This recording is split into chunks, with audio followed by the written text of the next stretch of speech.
Cuán firme cimiento se ha dado a la fe. A través de la Biblia, un análisis de la Biblia libro por libro que le ayudará a crecer espiritualmente. Estos estudios fueron diseñados por el Dr. J. Vernon McGee. Acompáñenos en este fascinante recorrido a través de la Biblia. La palabra de Dios. Cuando usted lea la Biblia, una buena regla a tener en cuenta es: no todo es para nosotros, pero sin importar dónde te dirijas en la palabra de Dios, todo es para nosotros. Parece un trabalenguas, ¿no? Pero si ponemos atención, encontraremos mucha sabiduría en esta expresión. Bienvenidos a través de la Biblia, el programa donde conocemos a Dios en su palabra. Soy su anfitrión, Heiel Ortiz. Nuestro maestro es Samuel Montoya y estamos en nuestro recorrido de 5 años por toda la palabra de Dios. Andamos en el autobús bíblico, el cual nos ha traído al libro del profeta Nahum en el Antiguo Testamento. En nuestro programa anterior terminamos nuestro tiempo en la tercera carta de Juan. Usted puede volver a escuchar el estudio en Tercera de Juan o cualquier estudio que hemos dado visitando a través de la Biblia.org/escuchar. A través de la Biblia.org/escuchar, donde usted encontrará los enlaces directos a las diferentes plataformas donde puede escuchar el programa o compartir el programa con otras personas. Como ustedes saben, el programa A Través de la Biblia se produce en más de 120 idiomas y dialectos y damos gracias a Dios por eso. Les digo esto porque quiero compartir con ustedes este testimonio que recibimos del programa que se transmite en quechua, una lengua o dialecto en Bolivia. El oyente llamó por celular a Radio Transmundial y conversó con el director del ministerio quechua, el pastor Diego Dávila. Estas fueron sus palabras. Pastor Diego, buenas tardes. Mi nombre es Julián. Yo escucho el programa A Través de la Biblia en idioma quechua en Radio Mazog Chasqui. Espero haberlo dicho bien. Aquí en mi comunidad cerca de Toropalca, en el departamento de Potosí. Para mí es una gran bendición en mi vida espiritual. Ahora que ya soy una persona de tercera edad, tengo dificultades para asistir a los servicios de la iglesia, pero este estudio me fortalece a diario. Por eso es uno de mis favoritos. Y también les agradezco por contestar mi llamada telefónica. Estamos coordinando aquí, en mi lugar, para invitarles a que nos visiten y que podamos conocernos de cerca y juntos alabar a Dios. Créanme que yo estoy orando todos los días para que sigan adelante produciendo más programas de estudio como este. Dios les bendiga. ¿No es maravilloso ver la gracia de Dios en la vida de las personas a través del estudio de su palabra? Alabamos a Dios por lo que hace en la vida de los oyentes. Iniciemos nuestro tiempo en oración. Padre eterno, alabamos y bendecimos tu glorioso nombre. Te pedimos que hables a nuestras mentes y corazones a través del estudio de tu palabra en el libro de Nahum. Queremos escuchar de ti, aprender de ti, conocerte a ti. En el nombre de Jesús oramos. Amén. Y ahora, abra su Biblia o encienda su Biblia en el libro del profeta Nahum en el Antiguo Testamento, porque estamos iniciando nuestro recorrido bíblico de hoy, con las enseñanzas del Dr. McGee en la voz de nuestro maestro Samuel Montoya. Al llegar hoy, amigo oyente, a este estudio del libro de Nahum, no vamos a decir, como decimos en la mayoría de los libros que nos toca estudiar, que este es uno de los mejores libros de la Biblia. Bueno, podemos decir honestamente que este libro de Nahum no es el libro más grande de la Biblia, pero sí es un gran libro. Y la palabra de Dios lo presenta con un propósito muy definido, por cierto. Nos atrevemos a decir que muy pocos de nuestros oyentes han oído jamás alguna predicación basada en este libro de Nahum. Reconocemos que este pequeño libro es el que usan aquellos que presentan profecías exageradas para tratar de decir que Nahum profetizaba en cuanto al automóvil, cuando allá en el segundo capítulo él dice que los carros rodarán con estruendo por las calles. Permítanos decir que esto no tiene ninguna referencia al automóvil, como veremos cuando nos toque estudiar el capítulo 2. Lo que tenemos en este pequeño libro de Nahum es una profecía destacada. Parecería al comenzar que esto ya está fuera de moda, y sabemos muy poco en cuanto a Nahum. Y luego notamos que su profecía solamente tiene un tema, y este es el juicio de Nínive, la capital del imperio asirio. Ese es el único tema, pues, que tiene este libro. Ahora, ¿cómo puede esto tener significado para nosotros en el día de hoy? ¿Cómo puede esto ser parte de nuestra cultura contemporánea? ¿Tendrá algún mensaje para nosotros? Bueno, amigo oyente, lo destacado de la palabra de Dios es que no importa qué página abra uno de la palabra de Dios, allí hay un mensaje para nosotros. Ahora, parte de ella es dirigida a nosotros, pero toda ella es para nosotros, es decir, que tiene un mensaje para nosotros. Por tanto, en el día de hoy queremos familiarizarnos de la mejor manera posible con Nahum. De paso, digamos que podemos conocer algo en cuanto a él. Su nombre significa consolador. Pero el mensaje que él da es un mensaje de juicio, de castigo, y usted puede inmediatamente preguntar, ¿cómo podemos decir entonces que Nahum le hace honor a su nombre? O quizá, ¿cómo puede ser un consolador? Bueno, es según observe uno este castigo. Si es el castigo para su enemigo, aquel de quien usted tiene mucho temor, alguien que le está dominando, entonces puede decir que esto le consuela a usted. De todos modos, su nombre significa eso, consolador. Ahora, él se identifica aquí para nosotros en el versículo 1, y creo que sería bueno leerlo ahora. El primer versículo de este capítulo 1 de Nahum dice, Profecía sobre Nínive, libro de la visión de Nahum de Elcos. Todo lo que se nos dice aquí es que el profeta tiene un juicio o una profecía sobre Nínive, y que este libro es la visión de Nahum. Se dice que él procede de Elcos. Ahora, ¿qué es lo que conocemos en cuanto a él? Se nos identifica como una persona que viene de Elcos. Y la siguiente pregunta que nos podemos hacer es, ¿qué clase de persona viene de Elcos? Bueno, conocemos muy poco en cuanto al escritor. Elcos era una ciudad de Asiria, unos cuantos kilómetros al norte de Nínive. Nahum pudo haber vivido allí y profetizado a Nínive de la misma manera en que más adelante profetizó Daniel en cuanto a Babilonia. Pero hablando honestamente, amigo oyente, no creemos que eso sea cierto. Pensamos que el contenido de este libro revela que él nunca fue a Nínive. No creemos que él estuvo allí, ni que hubiera sido llamado para ir a ese lugar. Otra explicación que se menciona es que se puede referir a una pequeña aldea llamada Elcos, en Galilea. Y Jerónimo en sus registros dejó constancia que un guía le señaló aquella aldea como el lugar de nacimiento de Nahum. Pero en realidad, la primera vez que esa aldea fue señalada fueron 1000 años después de haber vivido Nahum. Así es que esto es más bien algo tradicional. Ahora, el doctor John Davis dice que el significado para Capernaum es la aldea de Nahum. Capernaum. Ahora, si Capernaum es una palabra hebrea, entonces ese es el origen evidente y no tenemos razón para creer de otra manera. Así es que podemos decir que es la aldea de Nahum. Él nació en ese lugar o vivió allí cuando era muchacho, pero en Judá también hay un lugar llamado Elcos. Ese también parece haber sido un lugar muy conocido. Y en el presente también tenemos ciudades cuyos nombres son repetidos en otras partes. Hay algunos nombres como los de los próceres que se dan a muchas ciudades. Por tanto, podemos decir que Elcos era un nombre bastante común. Y ese era el nombre de esa aldea de Judá. Ahora hay muchos que opinan que lo que sucedió en realidad es que ese profeta había nacido en el reino del norte, en Israel.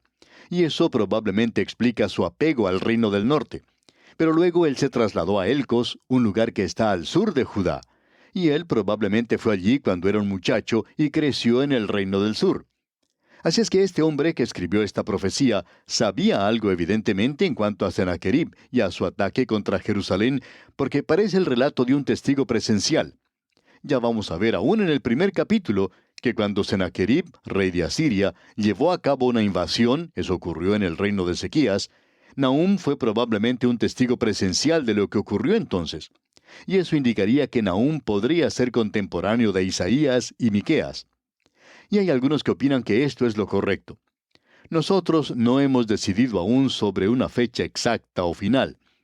Hemos presentado esto en las notas que muchos ya tienen, y las fechas que mencionamos en estas notas indican los años 720 a 636 a.C., que es la opinión de algunos eruditos conservadores.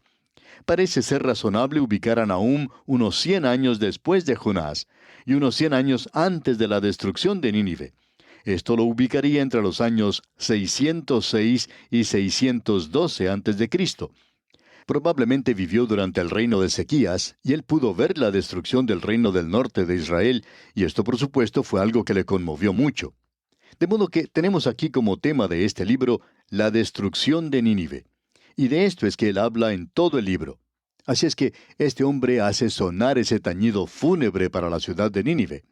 Y él pronuncia un juicio sobre la destrucción total de Asiria. Nínive era su capital. Y lo que Nahum va a decir aquí es que Dios es justo al actuar de esta manera. Usted recordará que Jonás fue a la ciudad de Nínive con un mensaje. Eso ocurrió de 100 a 160 años antes de que Nahum apareciera en esta escena. Nos gustaría observar el libro de Jonás y el libro de Nahum juntos. El problema es que cuando estudiamos la Biblia en la forma en que lo estamos haciendo, vemos que se presenta el libro de Miqueas entre estos dos. Y ya que así es como ha sido puesto en la Biblia, seguimos esta presentación, por supuesto. Pero nos gustaría, como dijimos, comparar a estos dos libros. Ahora Dios le dijo a Jonás que fuera a la ciudad de Nínive y que llevara a esa ciudad un mensaje. Y como pudimos observar, allí sucedió algo sorprendente. La ciudad completa se volvió a Dios 100%. Y hablando honradamente, amigo oyente, nunca ha sucedido nada como esto en toda la historia del mundo.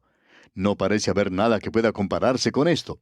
Toda la ciudad, un 100% de sus habitantes, se vuelve a Dios.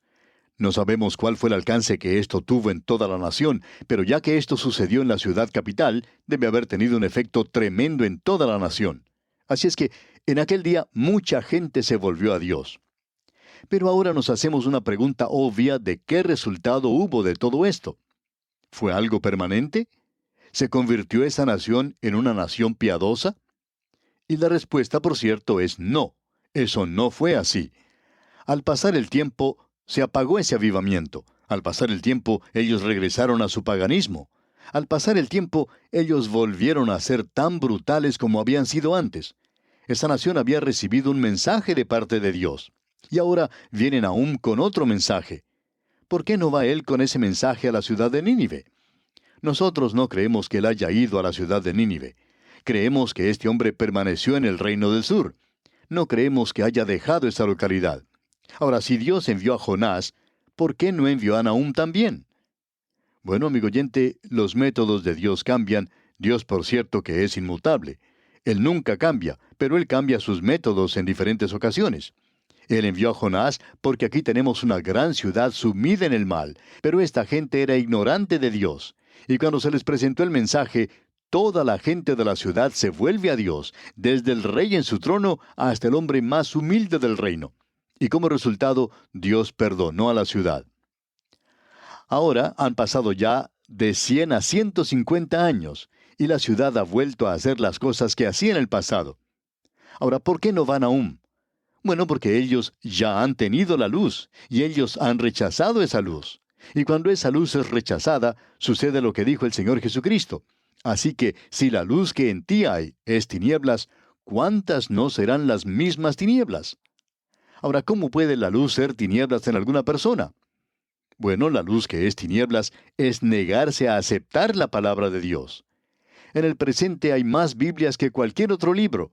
No hay ningún libro que se pueda acercar a la Biblia en lo que se refiere a la cantidad que se publica. Aquí tenemos una nación que ha tenido la luz. Pero, ¿cuál es el resultado? Si la luz que en ti hay es tinieblas, ¿cuántas no serán las mismas tinieblas? Esta nación ha tenido la luz. Dios les había enviado a ellos un mensaje. Y por un tiempo ellos se habían vuelto de sus malos caminos y habían servido al Dios vivo y verdadero. Eso fue un gran avivamiento en el sentido general de esa expresión, y fue algo maravilloso, pero no duró. Ahora, ¿no es eso en realidad la historia de todos los avivamientos? Francia, por ejemplo, tuvo una revolución. En la misma época, Inglaterra tuvo un avivamiento bajo los hermanos Wesley, y hubo gran cantidad de personas que se volvieron a Dios. Pero, ¿cuál fue el resultado de Inglaterra? Bueno, podemos observar a esa nación en el presente. Cuando el avivamiento ocurrió, era la nación número 1 del mundo. Pero eso ya no es en el presente. ¿Qué es lo que sucedió? Bueno, se han apartado del Dios vivo y verdadero. Si uno tiene la oportunidad de visitar Londres en el presente y quiere visitar, digamos, la tumba de Juan Wesley, quizás se ponga al guía turístico en un aprieto, porque en el presente ese no es un lugar muy bien conocido, aun cuando él está sepultado al frente de la iglesia donde él ministró y donde nació. El problema que existe es que la gente se ha olvidado de Juan Wesley. Se han olvidado del gran avivamiento que tuvo lugar bajo este gran hombre de Dios. Y como resultado, deberíamos decir que Inglaterra se ha hundido a un nivel bajo comparándola con aquella nación que tuvo una gran historia en el pasado. Y en realidad le dan uno ganas de llorar al observar eso. Causa mucha tristeza cuando uno piensa en la grandeza de esa nación y cómo en un tiempo sus habitantes escuchaban la voz de Dios. Bueno, ahora Nínive ya no está escuchando. Y Nahum dice, yo no voy a ir allí, no voy a perder mi tiempo yendo a esa ciudad, no vale la pena hacerlo. Ellos ya se pasaron del límite. Creemos que conviene preguntarnos si esto puede ocurrir con nuestra propia nación. En cierta ocasión, un senador de los Estados Unidos, quien había realizado un estudio de varias naciones, dijo que la vida promedio de las grandes civilizaciones del mundo ha sido de unos 200 años. Este hombre dice que estas grandes civilizaciones han progresado, si esa es la palabra correcta para expresar esto, a través de los siguientes pasos. Escuche lo que él dice. De la esclavitud a la fe espiritual, de la fe espiritual al valor, del valor a la libertad, de la libertad a la abundancia, de la abundancia al egoísmo, del egoísmo a la complacencia, de la complacencia a la apatía, y de la apatía de regreso a la esclavitud. Hasta aquí lo que expresó este senador norteamericano. Conviene entonces preguntarnos, ¿en cuál de estos pasos o etapas nos encontramos nosotros? ¿Cuánto tiempo más durará esta civilización?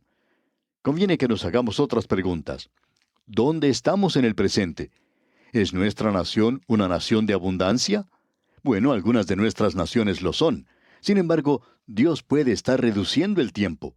De la abundancia se pasa al egoísmo, del egoísmo a la complacencia. ¿Es ese un cuadro que nos representa a nosotros en el presente? De la complacencia a la apatía. Hay muchas naciones que demuestran apatía en el presente.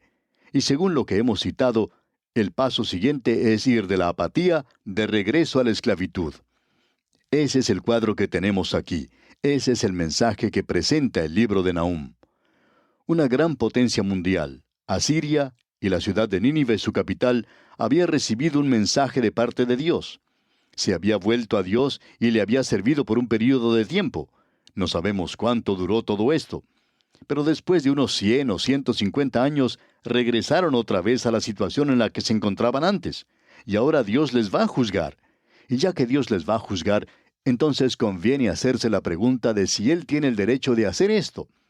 Y vamos a ver que Él no solo tiene el derecho de hacerlo, sino que Él es bueno cuando lo hace. En los primeros 8 versículos del primer capítulo de este libro de Nahum, vemos que se habla de la justicia y de la bondad de Dios. De eso vamos a hablar Dios mediante en nuestro próximo programa, porque la justicia y la bondad de Dios son demostradas en su decisión de destruir a la ciudad de Nínive y también en enviar un mensaje al resto del mundo. Y ese mensaje es el Evangelio que se está esparciendo a través de todo el mundo en el presente. Y Dios aún está actuando en la vida de las naciones en el presente. Quizá usted opine que este libro de Nahum pueda ser algo aburrido. Sin embargo, nos está hablando precisamente a la situación en la cual nos encontramos hoy. Es algo que se puede aplicar a nuestras vidas en el presente. Mira, amigo oyente, vamos a detenernos aquí por hoy. Como usted puede ver, este estudio va a ser un estudio sumamente interesante. Le invitamos, pues, a que nos acompañe. Mientras tanto, le sugerimos que usted comience a leer este primer capítulo del libro de Nahum y comience a familiarizarse con su contenido. Que Dios le bendiga ricamente es nuestra ferviente oración. Bueno, esa introducción de Nahum estuvo lejos de estar desactualizada. Damos gracias al maestro Samuel Montoya por guiarnos y dirigirnos en el estudio bíblico de hoy. En nuestro próximo programa, continuaremos por el capítulo 1 de Nahum.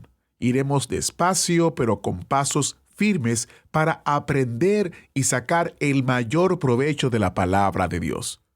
Le invitamos a que lea antes de nuestro próximo programa y así esté mejor preparado y pueda aprovechar aún más el estudio. La mayor cuestión de la vida y la respuesta de Dios es el librito que tenemos para usted en nuestro recurso del mes. Cuando el profeta Habacuc preguntó a Dios, ¿por qué no haces algo?, Dios le mostró y nos muestra a nosotros cómo podemos caminar por fe y encontrar a Dios al otro lado. Este librito está basado en un sermón del Dr. J. Vernon McGee, autor de este estudio, donde se explora la cuestión de por qué Dios permite el mal y el sufrimiento en el mundo. Adquiera su descarga gratuita visitando a través de la Biblia.org/recursos. A través de la Biblia.org/recursos. Y si usted vive o tiene una dirección física en los Estados Unidos, puede llamarnos al 1-800-880-5339 para recibir gratuitamente su copia impresa de este librito por correo postal. El número nuevamente es 1-800-880-5339. Les recuerdo que los recursos impresos solo pueden ser enviados dentro del territorio de los Estados Unidos. Para más información y detalle, visite a través de la Biblia.org/recursos. A través de la Biblia.org/recursos. Una manera de mantener comunicación y contacto con nuestro ministerio es a través de las redes sociales o medios sociales. A través de estas plataformas compartimos informaciones del ministerio, noticias, artículos, dónde estamos en nuestro recorrido, recursos disponibles, en fin, un medio para estar en contacto y compartir. Asegúrese de seguirnos. Estamos en Facebook, Instagram y X, anteriormente Twitter. Puede encontrarnos como @a través de la Biblia. Cada me gusta, cada comentario o cada vez que una publicación nuestra se comparte nos ayuda en nuestro alcance y más personas pueden ver nuestro contenido. Con su apoyo llevaremos la palabra entera al mundo entero. Encuentre más información acerca de nuestro ministerio, cómo podemos ayudarle a usted, a su grupo pequeño y a su iglesia a través de la Biblia.org. Esa es nuestra gran oficina digital donde usted puede ir y encontrar todos los recursos y las maneras en las cuales podemos servir junto a usted en su misión de predicar el Evangelio y la nuestra de llevar la palabra entera al mundo entero. Agradecemos que nos acompañara en el estudio de hoy. Le invitamos a que visite nuestro sitio en internet a través de la Biblia.org. Ahí puede suscribirse para recibir las notas y bosquejos de lo que estamos estudiando y noticias del ministerio. También encontrará la variedad de libros y materiales gratuitos que tenemos para usted. El sitio es a través de la Biblia.org. Todo lo que hacemos es posible gracias al Señor y a personas como usted que se unen a nosotros en la obra de llevar la palabra entera al mundo entero. A través de la Biblia es una producción de Radio Transmundial.